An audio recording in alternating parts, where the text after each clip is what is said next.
안녕하십니까. 발질환 무엇이든 물어보세요. 이우천입니다. 제가 오늘 골결합이라는 걸 말씀을 드릴 텐데요. 제가 말씀드린 건 다 발질환에 관한 것입니다. 그런데 이제 이런 동영상을 많이 만들다 보니까 일단은 한 번씩은 다 말씀을 드린 것 같아요. 그런데 그 중에서도 제 마음대로 뭔가 이렇게 얘기를 하는 것보다는 뭔가 좀 더 근거 있게 또 최신 지식 이런 거를 다시 한 번씩 이렇게 말씀을 드려보고 있습니다. 골결합이란 이제 제가 최근에 그러니까 JBJS라는 미국의 그러니까 정형외과 최고 학술지라고 할 수 있겠습니다. 뭐 정형외과 학술지 중에서 최상급에 속하는 건데 여기에서 2020년도에 의사들이 가장 많이 읽은 정리 논문, 뭐 어떤 질환에 대해서 쭉 어떤 뭐 연구 논문보다는 쭉 기존의 지식을 정리를 해놓은 것들이 있는데 이제 그거 중에서 오늘 이 말씀을 드려볼까 합니다. 그 제목이 소아 어린애들 족근골, 족근골이라는 건 발의 뒤쪽에 있는 뼈들을 족근골이라 그럽니다. 결합이라는 건 뼈와 뼈 사이에 움직이게 돼 있죠. 어느 뼈든지 뼈와 뼈 사이가 이렇게 움직이는 거죠. 그걸 관절이라 그러는데 관절이 없이 정상적으로 움직여줘야 될 뼈가 관절을 이루지 않고 붙어 있는 겁니다. 그래서 뼈가 붙어 있다. 그걸 갖다가 골결합이라 그럽니다.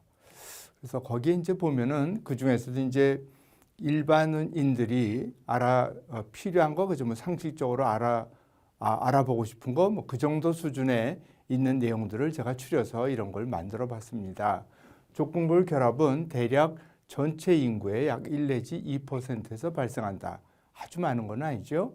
물론 이것이 일종의 선천적 기형이기 때문에 1~2%라고 해도 어떻게 보면 상당히 많다고도 볼 수 있습니다. 대부분은 발 뒤꿈치에 있는 뼈들 중에 되게 한 군데가 되게 그런 경우가 대부분 많은데 그게 있더라도 증상이 없는 경우가 많습니다. 골결합이 있는데 내가 골결합이 있는지 없는지 그걸 모르는 거죠. 저도 제 발에 골결합이 있는지 없는지 안 찍어봐서 다 모를 수 있습니다. 증상이 있더라도 경미한 경우가 많다. 증상이 약간 뭐 발이 좀 이상한 것 같은데 내가 좀 발을 잘 삐끗거리는데 그렇지만 이거 그렇게 병원에 가봐야 될까 이렇게 해서 그냥 지내는 경우가 많습니다. 그래서 뼈가 안 움직이면 꼭 증상이 있어야 될 것 같은데 왜 대부분에서 그래서 여기서 보면 약 4분의 3 정도에서 4명이 같은 골결합이 있으면 3명 정도는 별 증세가 없다는 거죠. 그래서 그걸 잘 설명할 수는 없는데 아마도 어렸을 때부터 그렇게 쭉 적응돼서 자라고 살아가기 때문에 모든 것이 그거에 맞춰서 적응이 돼 있어서 증세가 없지 않을까 하고 생각을 해봅니다. 어떤 사람은 이렇게 관절이 붙어 있을 때 발이 아치가 높아지기도 하고 어떤 사람은 정상보다 낮아져서 평발이 되기도 하는데 사실은 일반적으로는 평발이 더 많습니다. 대개 청소년기 중에서 이른 나이, 청소년기 중에서 이른 나이라는 건 10세, 11세, 12세, 13세 이렇게 뼈의 성장 시기에 따라 좀 다르겠지만 이렇게 이른 나이, 뼈가 아직 좀 자랄 수 있는 나이에 또 뼈가 처음에는 연골이 많고 뼈 성분은 적거든요. 이제 그것이 성장이 될수록 뼈로 변해가는데 그 뼈로 점점 변해가면서 이런 골결합의 증세가 나타나고 서서히 생길 수 있고 또 물론 발의 모든 병은 디디면 아프고 쉬면은 괜찮아집니다. 다 쉬면 괜찮아집니다. 또 발을 자주 삐끗삐끗 접질린다든지 울퉁불퉁한 길을 다니기가 좀 불편하다.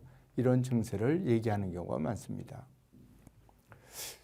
골결합이 있으면 대부분 평발인 경우가 상당히 많기 때문에 그거를 이제 진찰할 때 이분이 평발인데 이것이 족근골 결합이 일 가능성이 있느냐 없느냐 이걸 진찰 방법이라 그래서 이제 여기에 소개되어 있는데 이건 너무 또 당연한 겁니다. 왜냐하면 이 족근골 결합이 있을 때는 평발이 심하고 그렇기 때문에 종아리 힘줄이 그것이 이제 아킬레스 힘줄로 이어지는데 그것이 지나치게 팽팽하지 않은지를 봐야 된다 이렇게 돼 있고, 뒤꿈치를 들고 설 때 아치가 생기지 않으면, 그러니까 보통 평발이더라도 뒤꿈치를 딱 들면은 발에 아치가 생깁니다. 또 앉아 있을 때는 보면은 아치가 있습니다. 그렇기 때문에 그걸 유연성 평발이라 그러는데, 그걸 이제 뒤꿈치를 들고 딱 섰는데도 발에 아치가 생기지 않으면 그걸 강직성 편평족, 강직성 평발이기 때문에 이럴 때는 족궁골 결합이 있을 가능성이 높다. 이렇게 말씀을 드릴 수 있겠습니다. 이 사람은 이제 평발이 심한 분의 발인데요. 이게 이제 뒤에서 보면 이렇게 돼 있고 안에서 보면은 아치가 없는데, 이런 식으로 뒤꿈치를 들어 올리면 발의 가운데 이렇게 아치가 생긴다. 이제 이런 거를 앞에 그 설명을 사진으로 한번 보여드리기 위해서 넣었습니다. 그래서 다시 말씀드리지만 증상이 없는 사람이 상당히 많고, 증상이 있는 경우에만 족궁골 결합을 치료하는 거지, 뼈가 정상하고 좀 다르게 붙어 있다 그래서 그걸 다 치료해야 되는 것은 아닙니다. 이 족궁골 결합이 있으면서 치료를 해야 될 때, 그때 주변 관절이 이미 그 주변, 골뼈가 붙어 있는 그 주변에 연골이 많이 상해 있을 때는 치료 결과가 더 안 좋고, 뭐 그렇지 않고 딱 그 붙어 있는 부분만 문제가 될 때는 치료 결과가 더 좋다고 돼 있고, 대개 증세가 처음에 있을 때는 기부스를 합니다. 그걸 캐스트를 기부스를 하면은 안 움직이고 고정을 시키면 증세가 3분의 1 정도에서는 증세가 없어진다. 이런 보고가 있는데, 또 거꾸로 얘기하면은 캐스트를 하더라도 약 3분의 2 이상, 3명 중에 2명 이상은 증세가 남는다. 그렇기 때문에 증세가 생길 때는 치료를 좀 더 적극적으로 생각을 해봐야 되겠습니다. 이게 이제 이 그림은 딴 걸 보여드리려고 그러는 게 아니고, 발에 이렇게 뼈가 많다는 걸 보여드리고, 골 결합이 생길 수 있는 부위는 여기, 또 이 뼈와 이 뼈 사이, 여기 제일 많습니다. 여기와 여기 사이, 여기 제일 많고, 나머지 뼈들도 뼈가 막 여러 군데 붙어 있는 사람도 있습니다. 이럴 때도 이럴 수도 있습니다. 그래서 종주상골 결합이라는 게 있는데, 이거는 보통 절제하면 좋다, 뭐 어릴 때 하면 더 좋다, 또 만약에 이걸 절제를 했는데 자라는 나이기 때문에 12세, 13세 뭐 이러면 아직 뼈가 자라기 때문에 떼내고 났는데 또 생기면 또 이렇게 뼈가 붙을 수도 있어요. 그러면 또 그럴 때는 어떻게 하느냐? 그럴 때는 한 번 더 할 수 있다. 이렇게 되는데, 사실은 다시 이렇게 붙어갖고 문제되는 경우는 거의 없는 것 같습니다. 뼈가 이 뼈와 이 뼈와 이 뼈와 이 뼈가 다 따로 떨어진 건데, 요 뼈와 요게 주상골, 요게 종골인데, 요 뼈와 요 뼈가 붙은 거를 종주상결합이라 그러고, 붙은 부분을 이렇게 뼈를 끊는 기구가 있습니다. 딱 이렇게 날카롭게. 이렇게 해서 그 사이를 요 간격이 한 1cm 정도 되게 떼냅니다. 그래서 여기 뼈가 떼는 자리가 이렇게 보입니다. 중간이 허공이 생기는 거죠. 원래 떨어져 있어야 될 거를 붙어 있기 때문에 그만큼 운동이 안 되는 거를 떼내면은 운동이 정상적으로 회복이 될 수 있습니다. 그래서 이제 이거는 종주상 골결합, 이런 골결합을 얘기하는데, 이런 선천성 기형이라든지 이런 거는 인종적인 차이가 있는 것 같아요. 그래서 이게 서양 사람들은, 미국이나 유럽 사람들은 이게 아주 많지만, 우리나라 사람들은 이런 경우가 굉장히 적습니다. 골결합 중에서. 물론 있기는 하지만 상당히 좀 적은 편이고, 서양 사람은 많습니다. 우리나라 사람들은 거종 골결합, 이 부분에 다른 부위의 골결합이 훨씬 많고, 일본에서 나온 보고 중에 하나는 오래 지내봐도, 5년 이상 지내봐도 대부분 결과가 좋더라. 떼내고 나면은. 그렇지만은 뭐 일반적으로 그보다는 조금 더 안 좋은 수가 조금 더 일부 더 있기는 있는 것 같습니다. 대부분은 좋다. 그 말은 맞는 것 같습니다. 수술 전에 넓게 붙어 있는 경우, 뼈와 뼈 사이가 전부 통째로 붙어 있는 경우는 드물고 일부가 붙어 있거든요. 그래서 붙어 있는 범위가 넓은 경우에는 경과가 좋지 않다. 또 주변에 퇴행성 변화, 연골이 심하게 손상이 있는 경우는 좋지 않다.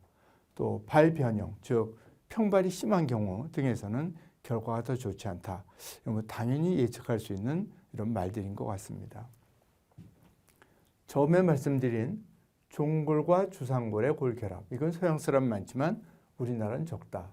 우리나라에서 많은 건 거골과 종골의 골결합. 이 뼈와 이 뼈가 정상적으로 관절이 있는데 여기 보면 뼈에 틈이 이렇게 있죠. 있어서 꼭 틈이 있는 것 같은데 그 중에 한 부분이, 이 부분이 붙어 있는 겁니다. 이렇게 해서 잘 모르지만 이제 CT를 보면 더 잘 보입니다. 이게 뼈가 붙어 있으면 겉으로 보면 어떤 현상이 생기냐면 겉으로 보면 이것이 안쪽 복숭아뼈인데 안쪽 복숭아뼈 밑에 뼈가 이 부분이 겉으로 이렇게 만져보면 불룩합니다. 겉으로 보기에도 불룩하고 또 만져보면 복숭아뼈 밑에 복숭아뼈 같은 게 하나 더 있어요. 그런 것이 거종골결합이고 이건 우리나라 사람들은 대부분 이게 많은 것 같습니다. 그래서 이런 인종적인 차이가 있는 것 같은데 이것이 붙어있는 부위가 좁을 때는 떼내는데 이것과 평발이 있는 경우가 같이 있는 경우가 꽤 있거든요. 또는 이렇게 다리가 있으면 거종골결합이 있으면 뒤꿈치가 다리의 일직선상에 있는 게 아니라 뒤꿈치가 이렇게 바깥쪽 복숭아뼈 쪽으로 이렇게 기울어 있는 경우가 많습니다. 그래서 이 너무 기울어 있는 것 때문에 증세가 있을 때는 이 골결합이 있는 부위를 떼내기도 하지만 뒤꿈치를 이렇게 끊어서 이쪽으로 이 직선상에 위치하도록 옮겨주는 치료를 동시에 합니다. 한번 안쪽 바깥쪽을 동시에 수술하는 거죠. 이거는 이제 수술하는 거를 발을 이렇게 째고 안에를 이게 안쪽 복숭아뼈 밑으로 조기를 째서 이렇게 수술한다. 이제 그런 걸 보여주는 그림입니다. 그래서 선천성 골결합은 사실 상당히 많기는 하지만 대부분 증상이 없어서 평생 모르고 사는 경우가 더 많습니다. 증상이 있으면 치료를 하는데 치료라는 건 그냥 처음 같으면 기부스할 수도 있지만 대개 수술해서 붙어있는 경우를 떼내는 경우가 많다. 그렇지만 떼내기에는 너무나 넓다. 다른 문제가 있으면 아예 그냥 더 좁은 부분 붙어있는 거를 다 붙여버리기도 하는 그런 치료를 합니다. 대단히 감사합니다.